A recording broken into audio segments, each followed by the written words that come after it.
Buenos Dias Gunners Collective TV. Back at it? You already know. Like a motherfucking smack addict. Bye, bye, bye. Yeah. And in Menudo style in direct fashion, we're going to get straight into the content of the day. But before we do, let's hit that like and subscribe button. Ding! Put your notification bell on all. So that way you're directed in the direction of the dope content I am kicking. And I highly appreciate all the support, man. We're going up on this channel, and it's all because of you. And for that, I can say I'm very humbled, and I'm very much so appreciative. So thank you. I couldn't do it without you, and I know that. I get asked this question all the damn time, right? And I kind of shy away from the question just based upon, I've heard different stories, and I don't know what's true. And I'm not trying to smut anybody's name up without knowing, the full get down. Straight up. To be honest with you, man, it just is what it is, especially when it's somebody that I respect highly, and I used to bump his music. But, we're going to get down. We're going to talk about it. We're going to discuss some of the rumors and the bullshit and why people just throw shit out there, and you shouldn't. There's always repercussions for everything you say. And at the same time, man, why do people constantly hate on other people and smut their names up, man? What do you get out of that? By exposing it, are you a winner? Do you get the winner chicken dinner? Or, what does it make you fucking smile? Or, does it make your bank account fatter? Or what does it do for you? But I've been asked constantly, where's Little Koner? Now, for those of you that don't know who Little Koner is, he comes from that rap era when the Norteño rap was like really pumping, man. It was really popping, right? And I'm talking about Stars the Limit. I'm talking about Tito B, Speedy Loke, Little Koner. All these three individuals are from a very well-known barrio out there in the East Bay called Decoto, right? Now, Decoto's got a long history, man. Barrio Grande, Decoto Head Stompers, just that whole area is really influenced East Bay shit, straight Norteños with the business. Speedy Loke is a legend out of the Bay Area when it comes to the rap game. And his whole record label, Stars the Limit, it seems like every rapper that they put on, they made a name for themselves. They did quite well. And they were the ones out there in the Bay Area really doing it. Now, of course, in San Francisco area, you had Toes, you had other rappers. And of course, the Antioch area, Cocoa County Records, Woody, Big Tone. And I know AWACS rapped with them, and Shadow and several other rappers. Then you also had the little area of Vacaville, man. You had vatos like Little Raider and at one point Little Toro and Lil Uno. All these guys, or Uno Locos, Dispensa. This was the Northern California music at the time, the rappers that I was listening to. Whole different, inspired in a whole different type of era than what we're going through now with the Lazy Boys and these different rappers. Not saying that they were better or they were worse. This is just the type of music I grew up on. Well, Little Koner was one of those guys that he was pretty much out there, right? He was pretty much out there. There was no denying coming from the Decoto, the Dakota gang, the barrio, that he was a real one. He was really about the activities and the business. And you could just tell by his image, his look, his music, his mannerisms, the way he carried himself, that he was with the business, man. He was with the Northern California business. He was one of those guys, man. He made sure that you knew exactly where he was coming from in every song and exactly what he represented. And that's what, Northern California and Southern California rap is all about. Representing with pride your barrio, your area, your estilo, but at the same time, man, showing a level of respect like no other. I think that's what's instilled within the Chicanos, Mexicanos, Latinos, period. And that's the way we should carry ourselves. Now, it's all about disrespect. It's all about on gang, and whoever, if I see you, I'm going to up a pole, and I'm going to attach you to a pole, and all kinds of crazy shit. Nowadays, I guess the words of the days now is I'm going to put you on a t-shirt. I'm going to put you in a pack and smoke you, right? Whatever. I don't smoke weed. But I'm just saying that's just how it is. Little Koner was doing his thing for a while. He was doing a lot of collaborations, and then all of a sudden, it just stopped. Out of the blue, man. He just... when people get older, people get familias, they get families, they get kids, they have kids, their old lady. A lot of guys in that era, man, got incarcerated, locked up, got stuck on the pipe. The pizzite was popping, right? What do I mean by that? Everybody was stuck on that meth. They all had faces of meth. Vatos couldn't come back because their teeth were falling out, right? They didn't quite sound the same. You know, all of a sudden, hey, they went from fucking, I'm on the streets fucking banging whoop-de-whoop to they were whistling when they were talking. You know, that's what happens when you're missing 3 teeth on this side. Shit happens like that. But it's an era that was real. You know, a lot of these things that Little Coner and all these other rappers talked about, Darkroom Familia, Lowdown from Merced, all these guys, was real. Was real life. How do I know it was real life? Because I was living it. While I was listening to the music, and I could identify with everything they were saying because I was living that. Them words were being truth, you know, for me. So I know if they were saying it, that they were doing it, and I was doing the exact same fucking thing, I could pretty much stamp it that, yeah, that's what was going on. And I think that era, a lot of people could appreciate that because they could, you know, associate themselves to that. And that's what it is. You either like music for the beat and for the tunes and the tone, or, you know, you like it for the inspiration and the message. And I think when it comes to Norte and Sur rap, it used to be about the message. You know, people took pride hearing their barrio shouted out or knowing that they were representing what them guys were representing. Nowadays, it's not inspirational. I'm not saying it's watered down or it sucks.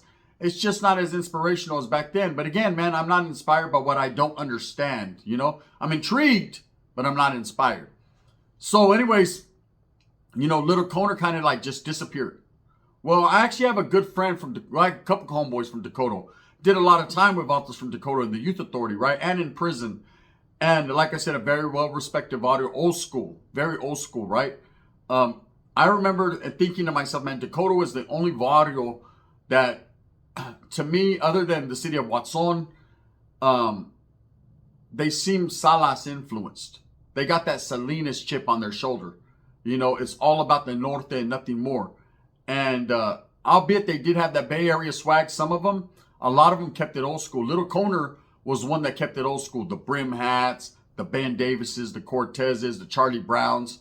You know, he was, if you didn't know where he was from and he was just wearing a black and gray Charlie Brown with some Benz, you might mistake him for a Southsider. You know, he had that old school Chicano stilo. That's how a lot of them Vatos in Decoto rocked. So it was kind of like a city or an area in a barrio that was taken out of one place, plucked from the Valle or something, and put in the Bay. You know, that's just how their stilo was. I mean, I respected it because that's all I knew. You know, it's different like in San Francisco, Oakland, Richmond, where they're more urbanly influenced. You know, you'll see homeboys with the long braids and the dreads and you know, the gold teeth in their mouth. And you know that they're influenced by, you know, the African-American movement going on out there. Excuse me, I just ate. Bomb. You ain't never had no Carl's Jr. breakfast burger. Stop it. That motherfucker hits different. I ain't gonna lie. It's my cheat day again, right? And I had the double up, 2 of them. Why is it, hey, quick side note, Coner, we'll get back to you. Why is it that when you get a bag from Carl's Jr., it don't matter what you order, that motherfucking bag's heavy, huh? You know you're gonna get full. You get a bag like at McDonald's or something, and man, the struggle is real. You're looking at the bottom of the bag for the extra fries. Let's keep it real. So, Coner disappears. And there was a lot of people asking, you know, where'd he go? Because at the time when he was making music, he was making good music. His shit was blowing up. Really, like, he was one of the faces for Northern California rap. Now, albeit Northern California rap wasn't worldwide. It wasn't international. I think the only one that actually kind of went international was maybe Woody and, of course, Darkroom Familia. They went international. But anything other than that, it was kind of localized, you know, just in the Bay and the Valle. And that's what it was. But we appreciated it. Well, let me tell you what's up. Like I said, I got homeboys from Decoto, and one of them is a very close to Coner. That's all I'll say without putting them on blast, right? And so one day we get to chopping it up. I'm like, hey, bro, what's up with your brother? And, you know, man, I know you got a lot of brothers out there, bro, and you know, what's up with Cones, right? Not saying that they're real life brothers. I'm just saying that's, you know, how you treat homeboys from your body. They're your brothers, right? And he was like, damn, bro. He's like, I ain't seen that Vato in a minute. He's like, last I heard, he was, you know, he moved out of town closer to the Central Valley or, you know, out there into the Tulare County area. And I was like, well, what happened? You just get a wife and kids and just say, fuck it, bro. He's going to give up the ghost, let the rap go. Because, you know, people do that. They move on in their life. Things change. Hey, sometimes when you have kids, you got to get a real job. You know, people think you're going to become a rapper and you're going to make millions of dollars and be like Lefty Gunplay and hit these shenanigans and fucking have diamonds in your mouth and be on a billboard in New York. That doesn't happen for everyone. Right time, right management, good music, right, will put you there. Sometimes you might have it. You might have all the qualities, man, and it just doesn't work out for you. It just is what it is. So it's not every fucking rapper becomes a millionaire. I'll tell you that much. There's a lot of these guys that are rapping, but they throw the hard hat on it in the morning before they hit the booth. So he was like, nah, bro. He's like, I heard some other wild shit. So I'm like, well, what's up? Now, again, I'm going to tell you guys what he told me. I'm not doing this to smut Coner's name up. You can take it with a grain of salt if you want. I didn't believe it, you know. But this is just what he told me. He was like, yeah, bro. He was like, he was at a house party, bro. He got involved. Some chicks caught a wild case, bro. And just got the fuck on. You know what I mean? And I said, well, was he ever convicted? I never heard nothing like that, bro. You know, I'm sure I would have heard something. Not that I would have, because, you know, by this time I'm a dropout and they're not telling me none of their business, right? Or what you consider a dropout. I'm non-active, right? And he was like, nah, bro, it's, you know, we know what it is and shit, but you know, you can't, it's hard to come back from a case like that. And it's the truth, right? It's the truth in this, not Coner's case, but it's the truth that if you catch some wild shit, say, and I had a homeboy, he caught a wild case. He was at a house party himself, man. Some chicks pulled up. He fucked with one of them. Come to find out she was a little bit younger. You know, he was on his SPM. I made a mistake shit, but the homeboy knew not to make that mistake again. He didn't start driving her to fucking high school like SPM did, or middle school, right? And have a full-blown relationship with her. My homeboy said, oh shit, right? And of course, you know, his old lady that he was fucking with at the time, she found out about it. She pressed the issue, called the cops, did what she had to do to, you know, get him out the way, and he got locked up. He got locked up, and I remember, man, they put him in protective custody, kept him away from general population just because of the case he had, and that's what happens. Most guys that would get criminally charged with any type of sexual deviant behavior, there's a YouTuber that knows all about this, right? They get charged with some type of sexual thing. They eventually plead out and take a deal because they get other charges that doesn't include that sexual thing, and then all of a sudden, oh, they're solid again, right? Just because that went away, but you took a deal on that, bro. You know, that was part of your deal. We'll drop this case, but you take the shit on this other case, right? So to me, you're still a filthy animal, right? You're still guilty. But anyways, quietly as it's kept, the homie kept fighting it, ultimately was exonerated, but was never accepted like he was back in the hood again. Was never looked at as one of the righteous homeboys just because he had that still lingering on his jacket. Even though he was innocent, even though everyone knew he didn't do nothing bad, he made a mistake, right? Shit, he slipped, landed, and fucking fell into some bullshit. Everybody knew that it was, you know, accidents. It didn't matter. There was homeboys like myself and others that said, bro, accident or not, you did that. He was like, but I wasn't trying to fuck, you know, I wasn't trying. You don't have to try sometimes. Sometimes it just lands on your doorstep, homie. You got to realize and understand that this is the game that we're in. You know, chicks are going to try to play about your pockets and play about your element, bro. It's up to you to be susceptible to that. If you're susceptible to that, we don't need you. You're a weak link in the carro, right? That's how we felt at the time. A lot of us did. I say that to say this. The homeboy that was talking to me about, you know, Coner felt the same exact way. He was like, bro, whether it's true or not, his legacy's already tarnished. Right now, up until that point, I had never heard nothing like that. So I don't know, right? And I've never heard anything after. I've never heard anyone speak on it. I'm only saying it not to dick him up or fucking slander his name or clown. When I say dick him up, not fuck him, right? I meant, you know, dick him up is like to make him look bad. I'm not trying to do that. I'm just saying that's what this fool told me. Did I believe it? Nah, I didn't believe it. You know, I've been to a couple concerts, little Coner concerts. Got to shake his hand one time, meet him, seen how he rocked. It doesn't mean just because he was a gangster, he was solid, that he wouldn't do something like that. I'm just saying I didn't see it in his DNA, in his character. The way this guy described the way it went down, it wasn't like it was just an accidental thing that happened.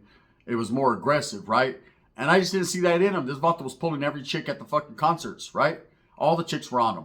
So, you know, kind of Coner, you know, but what did make him look a little, it made the situation a little odd was that he just disappeared from music. But sometimes the music is secondary to life, right? Sometimes you got more going on. Like I said, you got to get a jale, you got a familia. and the rapping just becomes secondary, and then after a while, it just becomes non-existent no more. You know, there's people that get into a lot of things. I used to like to draw and shit. Now, I can't draw a stick figure, right? It's just because I shied away from it. I had other things going on. I was too busy with tortas getting mamons, right? So I was like, mamon or draw a picture of a turtle. Man, fuck Michelangelo. I'm over here, right? And that was it. Fuck that, this party, homes. Big old titties or draw a fucking Splinter with some chin hairs. Yeah, well, you know which route I'm going, right? Fuck you, Splinter, right? And I was gone. But, you know, with Little Conor, there's always been a question mark to why he disappeared or what really happened to him. And that's the only thing I've ever heard, to be honest with you. And I could be way off, and there could be dudes that get in the DMs, damn gun, why you want to make him look bad? And I'm not trying to. Believe me, I'm not. I'm just telling you guys the story I was told. And whether it was true or not, that's what I was told, right? Again, do I believe it? No, I don't. You know, and that's what leads me to say this. I say that to say this. Before you slander a man's name, before you put that jacket on someone, that's the ultimate jacket, the worst you could have. That motherfucker will not save you from the rain or the cold, right? That one right there will get you ate by lions. That motherfucker is bitch scented, right? That's a bitch scented jacket. So before you put that fucking that jacket on somebody, do your homework. You know, nowadays with all this AI and fake paperwork and people smutting each other's names up on social media, you don't know what to believe. So the best thing is to believe instinct. Instinct is always right. I learned that a long time ago. Gut feeling. If you're walking down the street, you see a bunch of vatos over there, man, they're not even looking at you, but your gut tells you, hey, it's going to be all bad. Walk on the other side of the street, Holmes, unless you're a fucking crash dummy. You know, it always boggles my mind where motherfuckers are like, hey, bro, nah, be a gangster, bro. Walk through that shit. Like, what's up? That's gangster shit, right? Until you get domed, then they're going to be like, damn, fool was a straight up crash dummy, bro. He should have known better. You can't win. In the gangster criminal life, you cannot win. Do you not understand? The only way to actually win is to pass away. So then they can wear your fucking face on a t-shirt and everyone can say, oh, you were a righteous one. But you don't get to hear that shit in real life and enjoy it. There's people up in heaven looking down when the homeboys are crying like, yeah, he was a real one. Motherfucker, if I was a real one, where's that $50 you owe me? Motherfucker, why didn't you really do that? I want you to tell my jefita that just struggled to pay for this whole funeral about that 50. Slide that in my pocket right here, bro. Slide it in my pocket of my body. I get it, right? Nah, it doesn't work out that way. Like I said, but if you do something bad, oh man, everyone's quick to smut you up. You're all bad. You're a piece of shit. You're whoop-de-whoop. Oh, that fool caught a bad case. Always, man, it gets thrown around out there. I don't believe none of that shit. You know, I have to see it to believe it, do my homework on it, and then it is what it is. So anyways, you know, from my perspective, that's what they're saying happened to Lil Conor. You know, I've been asked that question a million times, and I always avoid it. I always avoided it because I was just like, the timing ain't good right now. But I wanted to bring attention to lost legends of my era in the Northern California rap game, you know. Everyone seems to have a good name, but there's always seems to be smut attached to it, right? Always. Speedy Loke, oh, that's right, but he wasn't really about that business. That's what people will say. But you're bumping him though, bro. So what, you want to be inspired by someone who isn't really about it? Oh, Woody, oh yeah, Woody was solid, bro, but he was a soca over a chick. The fuck you mean, bro? You know, it's only a matter of time, homie, right? Blackbird, oh, Blackbird, man, he murked his kids and this and that. He was, you know what I'm saying? But when he was killing everybody on behalf of the fucking, the hood, he was solid, bro. And then when he gets his name smutted up, everyone runs with it and believes the popos because that's what they said happened, right? Okay, I believe you. Like I said, there's always some caca attached to people's names, and they believe that, but they don't want to believe the good things. They don't want to give a man his flowers while he's still alive. They just want to throw him on his chest when he's getting lowered, you know? You ever notice that? Nobody can give a man his flowers while he's still popping. They want to just throw flowers on him when he's fucking going down, when he's being buried. More people will show up to your funeral than your birthday party. I'll tell you that much. Nobody wants to celebrate with you. They want to celebrate when you're gone. Straight up. So as far as Little Conor goes, don't take my words and run with them and try to say Gunner's smutting Little Conor up. I'm not. I'm just telling you what I was told and I didn't believe it. You know, why he disappeared, I think he just moved on in life. It happens. Shit happens. That's the truth of it. I'm not going to sugarcoat nothing or add preservatives. I'm not going to hold nothing back. That's what was told to me. That's what I'm telling you. Take it for what the fuck you want, right? It's real life. But that segs me into saying something else. Speaking on something else I wanted to talk about. And it was, you ever notice, I was talking to Dubs the other day. I was thinking about just doing a whole spill dedicated to this topic, but I figured, fuck it, I'll just ad-lib it in here real quick, right? You ever felt like when you're the hitter of the crew of your body, or the real one, or you not the real, like the hardest, but you're putting in that work because everyone's striving to be recognized as a homie, a hitter, a real one, someone putting in work, right? You think you're loved, but they're the last ones, the ones most least loved in the hood. Did you know that? The ones that's the craziest, the one always beating people up, putting in work for the hood, the hitter, he's not loved. He's feared. And he's hated on constantly. Perfect case and example, right? Seemed like every time I would get out of prison from doing a violation or something, I got right in the mix with the homies, functioning with the regiment or cruising with the homies, that the who's who of the, who the fuck we are, right? There always seemed to be a gang of tasks at my door. Now, I thought they were watching me because of my little status, or I thought they were watching me because they thought I was someone I wasn't. But come to realize, I figured it out later on down the line. They were watching me and on me because the homies kept fucking snitching on me. There was homeboys that kept telling on me. Why? They wanted to get me out the way because every time I got out, shit started to happen. And not just me. I'm just giving you an example. There was other homies, the same thing. I'm just not going to speak on their names. I'm just saying this is how it was, right? And I was discussing it with Dubs, and I was like, and he was like, the same thing. Same damn thing, bro. He was like, everybody thinks that because you put in all that work, you're going to get all this respect and this love. But really, it's just going to bring you more hatred. It's going to bring more motherfuckers smutting you up. More people that want you out the way because you're causing chaos. You're fucking up their program. You're trying to be about the hood and put in the work and do everything that you signed up for. And motherfuckers are signing affidavits against you. It's weird, right? But that's just how it is. Anyways, man, as far as the question of Little Koner, that's what was told to me. I don't think it's true. I think the Vato just did what most rappers do, man, and just get old. They get old, man. I got pictures of Little Koner, how he looks actually nowadays, right? That were recently sent to me by a homie from his hood. And Vato got old, man. Vato got real old. With that being said, I hope that you move smooth with a business. Get everything that you want coming, and remember, at the end of the day, it's all about the struggle and the strive to struggle. Do what you do, man. It's just entertainment. Stop believing everything everyone's saying because they're bullshitting you. And hey, the bullshitters will tell you it ain't bullshit. I'm here to tell you it is. And that's why I do what I does, man. Thumbs up or thumbs down. Heavy's going to be the head that wears the crown. I'm going to continue to strive for what I honestly and truly believe in, and that's the betterment of all people. Again, man, respects to Little Koner and his familia. I'm not throwing shit out there to make them look bad. I'm just throwing them out there to say, damn, people will stoop to all lengths to make motherfucking homeboys look bad, man. It's crazy. The gun. Bang, bang.